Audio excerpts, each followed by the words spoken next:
भाई कौन हो तुम, अभी कहां स्टैंड करते हो? चाहे तुम जीरो पर हो, अभी तुमने कुछ भी नहीं किया हो, या फिर मेहनत चल रही है तुम्हारी साइड से लेकिन कॉन्सेप्ट्स नहीं समझ आ रहे, सवाल नहीं बन रहे, या फिर तुम्हारा सिलेबस एट पेस चल रहा है। तुम किसी भी कैटेगरी के स्टूडेंट हो, तुम्हारा गोल तो भाई एक ही है कि तुमको मैथ्स में फोड़ना है।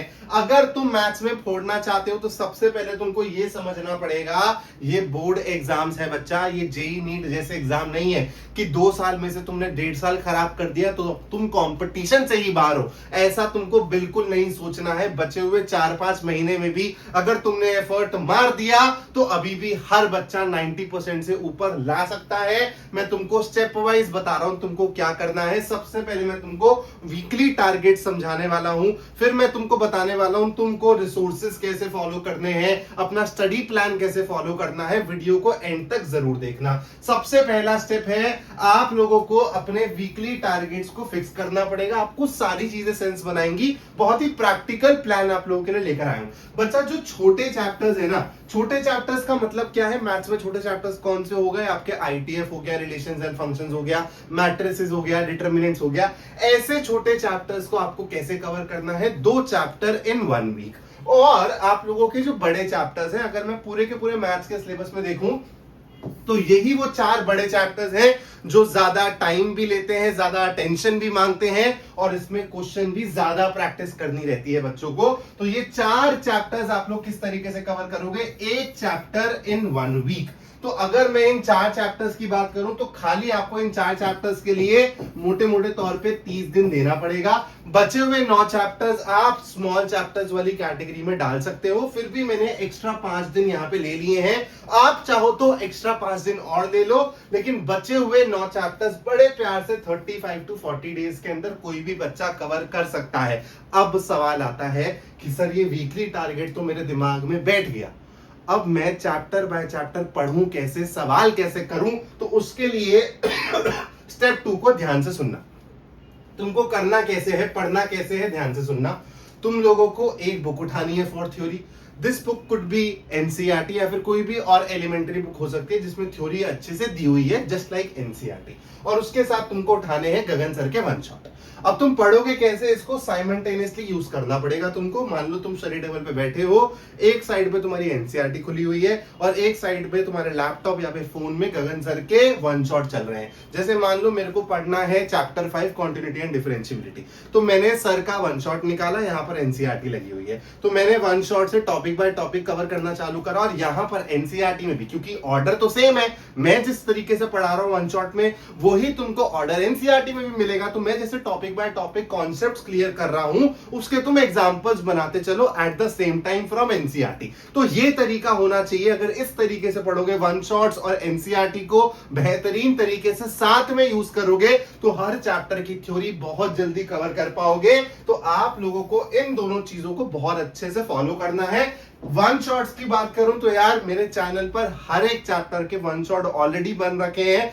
आप लोगों को कोई से भी चैप्टर में दिक्कत है, उसकी एनसीईआरटी उठाओ, उसका 1 शॉट उठाओ और फटाफट से उसकी थ्योरी कवर कर डालो। उसके बाद क्या करना है, जैसे मैंने बताया 1 शॉट देखते देखते आपको एनसीईआरटी के एग्जाम्पल्स, एनसीईआरटी एक्सरसाइज बनानी है। अगर आप इस तरीके से पढ़ोगे ना तो कोई सा भी छोटे चैप्टर की थ्योरी आप बड़े प्यार से 2 दिन के अंदर कवर कर सकते हो, और कोई से भी बड़े चैप्टर की थ्योरी आप 3 दिन के अंदर कवर कर सकते हो। बचा हुआ टाइम जाएगा क्वेश्चन प्रैक्टिस के लिए। लेकिन ध्यान देना, जब आप 1 शॉट और एनसीईआरटी से पढ़ रहे होगे ना, जो भी चीजें आपको मैं बोलूंगा 1 शॉट के अंदर कि ये इंपॉर्टेंट है, लिख लो, उसको अपने नोट्स में जरूर डाल लेना। या फिर आपको खुद से जो लगता है ना कि यार ये चीज इंपॉर्टेंट है, इस पे सवाल आ सकता है, सर ने भी रेपिटेडली इस पे सवाल कराए हैं, वो चीज अपने नोट्स में डाल लो। इसके अलावा डिटेल्ड नोट्स अगर तुमको चाहिए मैथ्स के तो ऑलरेडी डिटेल्ड नोट्स मेरी ऐप पर पड़े हुए हैं। तुमको बस ऐप पर लॉग इन करना है। ऐप कौन सी है सर की? स्कोर अप एडू करके ऐप है। तुम लोग लॉग इन करोगे, बहुत ही इजी टू यूज ऐप है यार। तुम लोगों को लेफ्ट साइड में 3 डॉट्स दिखेंगे, वहां पर क्लिक करोगे, फ्री मटेरियल आएगा। फ्री मटेरियल के अंदर तुमको मैथ्स के नोट्स मिल जाएंगे, नॉट जस्ट मैथ्स, तुमको फिजिक्स और केमिस्ट्री के नोट्स भी मिल जाएंगे। अब अगर एक बारी थ्योरी तुमने मास्टर कर ली, अब तुम्हारे पास बचता क्या है? सवाल लगाना। प्रैक्टिस कैसे करोगे भाई? क्वेश्चन प्रैक्टिस कैसे करोगे? बहुत सिंपल तुमको प्लान दे रहा हूं, एज इट इज इसको फॉलो कर लेना। अर्जुन बन के इसको फॉलो कर लोगे अगर तुम ना, तो तुमको कोई रोक ही नहीं सकता मैथ्स के एग्जाम में पढ़ के आने से। करना क्या है क्वेश्चन प्रैक्टिस के लिए, क्वेश्चन प्रैक्टिस को दो कैटेगरी में डाल दो, एक तो एक्स्ट्रा क्वेश्चन की प्रैक्टिस और एक पीवाईक्यू की practice chapter wise. Extra question की प्रैक्टिस में क्या आएगा chapter wise, MCQs, assertion, reason, case based, ये सब तो तुमको एनसीईआरटी में नहीं मिलेंगे, ये मैंने वन शॉट्स में कराए होंगे, लेकिन वन शॉट्स के अलावा भी तुमको इन क्वेश्चंस की प्रैक्टिस तो करनी है। उसके साथ साथ कुछ ट्रिकी सवाल, मोस्ट एक्सपेक्टेड सवाल तुमको करने हैं। इसके लिए तुमको एक रिसोर्स चाहिए होगा। अगर तुम्हारे पास ऑलरेडी कोई क्वेश्चन बैंक है तो तुम उसको फॉलो करो, अगर तुम्हारे पास क्वेश्चन बैंक नहीं है मैथ्स का, तुमको कोई क्वेश्चन बैंक खरीदने की जरूरत नहीं है, तुम मेरी सुपर 500 क्वेश्चन बैंक की पीडीएफ फॉलो करो। ये 500 सवाल है, इन 500 सवालों में आपको हर एक चैप्टर का हर वो सवाल कवर करने को मिल जाएगा जो बोर्ड एग्जाम के पॉइंट ऑफ व्यू से इंपॉर्टेंट है। बहुत मेहनत से ये पीडीएफ बनाई है। आप मार्केट में कोई सा भी क्वेश्चन बैंक उठा के देख लेना, 1500 से कम सवाल नहीं होंगे। उन्हीं 1500 सवालों को निचोड़ के 500 सवालों में कन्वर्ट किया है, तो बहुत मेहनत लगी है, लेकिन आप लोग अगर इसको यूज करते हो तो बहुत फायदा होगा। इसमें आपको chapter wise MCQs, assertion, reason, case based, subjective question सब मिल जाएगा और उसके सॉल्यूशंस भी मिल जाएंगे। इसका लिंक मैं डिस्क्रिप्शन में डाल दूंगा दोस्तों। उसके बाद पीवाईक्यूज प्रैक्टिस के लिए क्या करना है, दो चीज आपको साथ में फॉलो करनी है।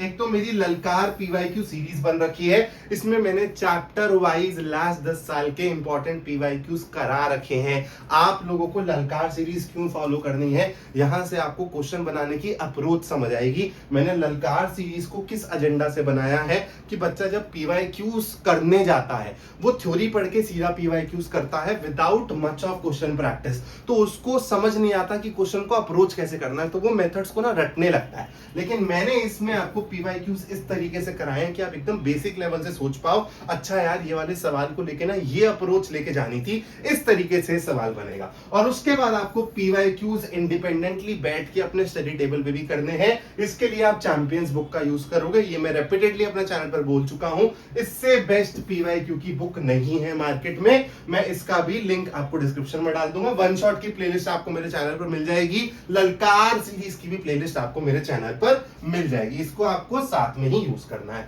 उसके बाद स्टेप 4 क्या है भाई अपना, अब जब अपन लोग इस तरीके से पढ़ लेंगे नेक्स्ट 2.5 महीने 3 महीने, अपन लोगों ने हर चैप्टर की थ्योरी अच्छे से कवर कर ली, उसके एक्स्ट्रा क्वेश्चन प्रैक्टिस कर लिए क्वेश्चन बैंक से, सुपर 500 से, हम लोगों ने हर चैप्टर के पीवाईक्यूज भी कर लिए। अब आगे क्या, अब आपको ओवरऑल तरीके से अपने आप को टेस्ट करना है। जब पूरा सिलेबस हो गया तो अब कॉन्टिन्यूटी एंड डिफरेंशिएबिलिटी के बाद अगर कोई प्रोबेबिलिटी का सवाल डाल दे आपके पेपर में, तो आप बना पा रहे हो, आपका दिमाग एकदम स्विच कर पा रहा है, नहीं कर पा रहा। पेपर में थोड़ी ना आपके चैप्टर वाइज सवाल आएंगे, समझ रहे हो ना दोस्त। तो उसके लिए आपको सैंपल पेपर लगाने पड़ेंगे। एटलीस्ट 15 सैंपल पेपर हर बच्चे को मैथ्स के लिए करने ही करने हैं। सैंपल पेपर आप अभी या फिर 1 महीने बाद रुक के भी ले सकते हो। अभी लेने का फायदा ये होगा कि अभी डिस्काउंट ज्यादा मिल रहा होता है, लेकिन this is completely your choice. Sample paper मैं कौन सा सजेस्ट करता हूं, स्कोर अप करके एक सैंपल पेपर आता है, इसका भी लिंक मैं डिस्क्रिप्शन में डालने की कोशिश करूंगा, नहीं तो आप Amazon पे जाके भी चेक कर देना, स्कोर अप सैंपल पेपर होगा। लेकिन आप इसको भी होल्ड करके भी ले सकते हो अगर आपको 50, 60, 100 रुपए से ज्यादा फर्क नहीं पड़ता। उसके बाद ईयर वाइज पीवाईक्यूज करने पड़ेंगे अपने को, स्पेशली लास्ट 2 या 3 साल के पेपर्स लगाने पड़ेंगे, सेट लगाने पड़ेंगे, और ये चीज मैं अपने YouTube पे भी कराऊंगा।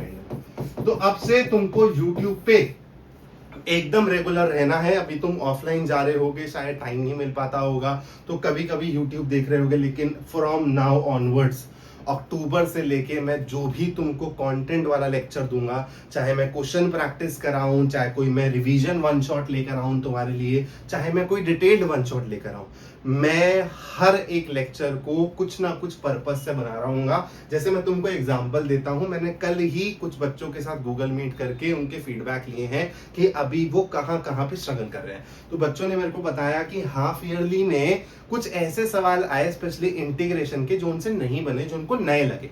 मैंने क्या किया, मैंने उन सारे बच्चों से उनके हाफ ईयरली के पेपर मंगवा लिए हैं।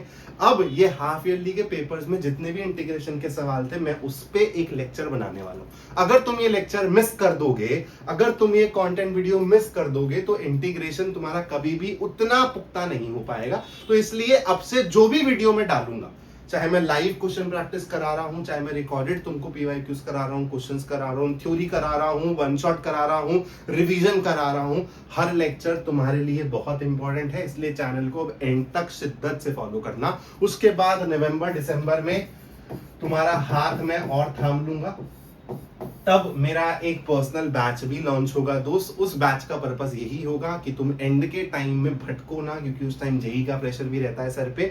तो रेगुलरिटी के लिए, कंसिस्टेंसी के लिए, कि तुम्हारी कंसिस्टेंटली प्रैक्टिस होती चली जाए, रिवीजन होता चला जाए, उसके लिए मैं एक छोटा सा 45-50 डेज का क्रैश कोर्स भी जरूर लॉन्च करूंगा। उसके लिए भी तुम लोगों को थोड़ा सा एक्टिव रहना है, ये ना हो कि तुमसे बैच ही मिस हो जाए। इसके अलावा कोई भी डाउट है तुम्हारा तो तुम लोग कमेंट बॉक्स में जरूर डाल देना, मैं पर्सनल लेवल पर तुम्हारे डाउट्स को केटर करूंगा। Thank you so much for watching this video. जय हिंद।